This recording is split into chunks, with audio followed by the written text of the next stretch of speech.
Perkenalkan, nama saya Oktaviona Talita Gloria Saiyang dengan NIM 2014-201037 dari kelas A1 Keperawatan semester 4 Fakultas Keperawatan dengan program studi ilmu keperawatan dari Universitas Pembangunan Indonesia.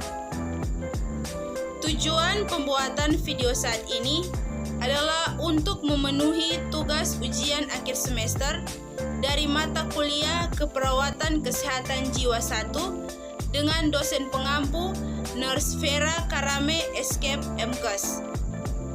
Pada saat ini, saya akan membahas tentang resiko perilaku kekerasan. Yuk kita bahas pengertian resiko perilaku kekerasan. Perilaku kekerasan adalah salah satu respons marah yang diekspresikan dengan melakukan ancaman, mencederai orang lain, dan merusak lingkungan. Respons ini dapat menimbulkan kerugian baik bagi diri sendiri, orang lain, dan lingkungan. Faktor resiko perilaku kekerasan. Yang pertama, faktor predisposisi. Pengalaman yang dialami seseorang merupakan faktor predisposisi. Diartikan dengan terjadi atau mungkin tidak terjadi perilaku kekerasan jika beberapa faktor berikut dialami oleh individu. A. Psikologis. Kegagalan yang dialami dapat menimbulkan frustasi yang kemudian dapat menimbulkan perilaku agresif atau amuk. Masa kanak-kanak yang tidak menyenangkan, yaitu perasaan ditolak, dihina, dianiaya, atau sanksi penganiayaan. B. Perilaku. Dukungan yang diterima pada saat seseorang melakukan kekerasan, sering mengobservasi perilaku kekerasan di rumah atau di luar rumah. Aspek ini dapat menstimulasi individu dengan perilaku kekerasan. C. Sosial budaya. Kebudayaan yang tertutup yang menanggapi permasalahan secara diam atau pasif agresif dan kontrol sosial yang tidak menentu terhadap perilaku kekerasan dapat mengubah perilaku kekerasan yang diterima atau permisif. D. Bioneurologis. Kerusakan sistem limbik, lobus frontal, lobus temporal, dan ketidakseimbangan neurotransmitter ikut berperan dalam terjadinya perilaku kekerasan. Kedua, faktor presipitasi. Faktor presipitasi biasanya bersumber dari pasien, lingkungan, atau interaksi dengan orang lain. Kondisi pasien seperti mengalami kelemahan fisik, ketidakberdayaan, keputusasaan, serta percaya diri yang kurang dapat menjadi faktor penyebab perilaku kekerasan. Pencegahan perilaku kekerasan. Yang pertama, membina hubungan saling percaya. Kedua, diskusikan bersama pasien penyebab perilaku kekerasan.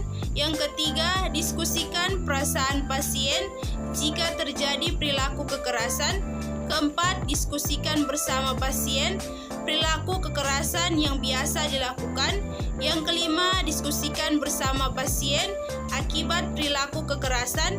Keenam, diskusikan bersama pasien cara mengontrol perilaku kekerasan dengan fisik, sosial, obat, dan spiritual. Kesimpulan, perilaku kekerasan dianggap sebagai suatu akibat yang ekstrim dari marah atau ketakutan atau panik. Perilaku agresif dan perilaku kekerasan itu sendiri dipandang sebagai suatu rentang di mana agresif verbal di suatu sisi dan perilaku kekerasan violence di sisi yang lain. Perilaku yang berkaitan dengan perilaku kekerasan antara lain yang pertama, menyerang atau menghindar, fight or flight. Kedua, menyatakan secara asertif atau assertiveness. Ketiga, memberontak, acting out. Dan keempat, perilaku kekerasan. Tindakan kekerasan atau amuk yang ditujukan kepada diri sendiri, orang lain, maupun lingkungan. Sekian video dari saya tentang resiko perilaku kekerasan.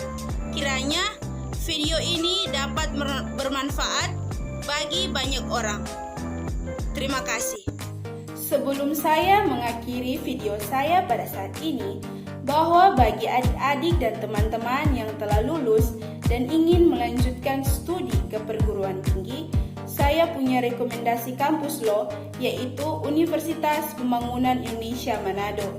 Mengapa sih harus Universitas Pembangunan Indonesia Manado? Karena Universitas Pembangunan Indonesia Manado atau UNPI adalah universitas yang memiliki 6 fakultas dan 8 program studi, salah satunya Fakultas Keperawatan yang telah terakreditasi B dan telah menghasilkan lulusan-lulusan sarjana keperawatan yang terbaik. Mari bergabung bersama kami di Universitas Pembangunan Indonesia Manado. Kita jadikan Universitas Pembangunan Indonesia Manado menjadi kampus, menjadi universitas yang lebih maju dan lebih unggul ke depannya. Sekian dan terima kasih.